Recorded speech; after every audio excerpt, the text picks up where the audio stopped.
Okay, Cody, area scout previously, now national scout. What's the transition? What goes into it? Obviously more work, but what's the transition? Yeah, look, it's not a ton different. You see a few more players, a little bit more travel, a little bit bigger part of the country, maybe some higher end players, but at the end of the day, the process is kind of the same. Like the objective's the same when you walk into the school, gathering information, evaluating players, talking with coaches, talking with staff members, trying to paint a picture of the player. For the most part, the objectives stay the same. You just do a little more traveling, a little more. When you leave, and what are your marching orders when you go out? What are you looking for in a player?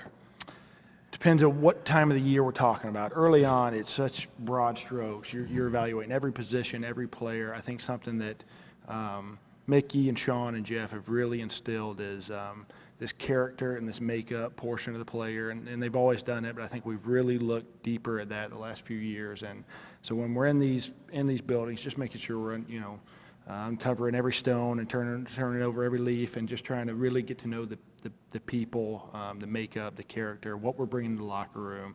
So that's kind of objective one. And then, you evaluate the player throughout the process, and that's a little bit more of a collaborative process. That goes into the spring. But now, when you're talking about character and makeup, is that, interviewing, family members, friends, coaches, what goes into that process?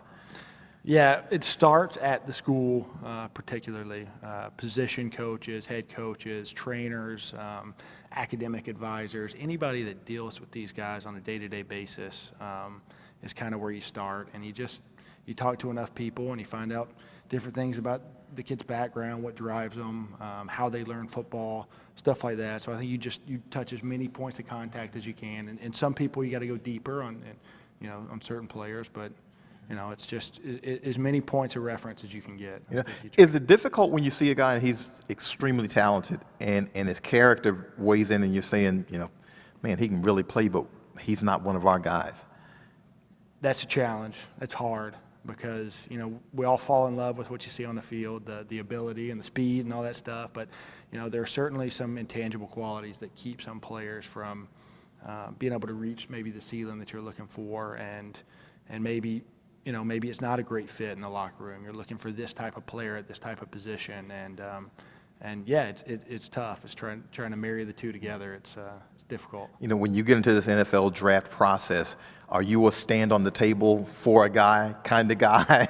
Do you say, hey, we've got to have this guy?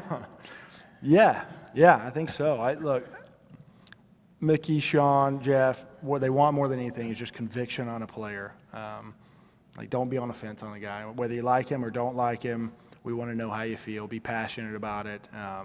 Look, I'd rather be strong in my opinion and wrong, which you are often, than just kind of waver back and forth. And who knows, maybe you're kind of right, maybe you're not. I think they want to hear more than anything your conviction, your passion about a player, and I think that's what we're paid for, is our opinions and this, that, and the other. So I like to think of myself as a stand on the table type of guy. Now I'm going to out you here, and you're going to have to stand on the table. Bama grad in LSU territory. Come on, man. It's it's not friendly area here. I don't bring a lot of the crimson and white down to the office here. I keep the black and gold on and just stay discreet. Stay discreet.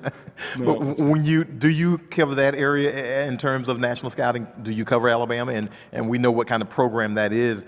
Are there, I guess, inherent biases that go along with that being your alma mater? No, I say no. There's not. I enjoy that visit. A lot of good players come out of that program. There's no question. I think if anything, maybe it's a strength because the relationships with people already in that building, and that's so important. And people that have branched out from there, people I worked with, whether it's, Kirby Smart, Jeremy Pruitt, these guys, Jim McElwain, who was at Florida and Michigan, and the support staff members these guys are all spread across the Southeast too, in different parts of the country. So the relationships are huge.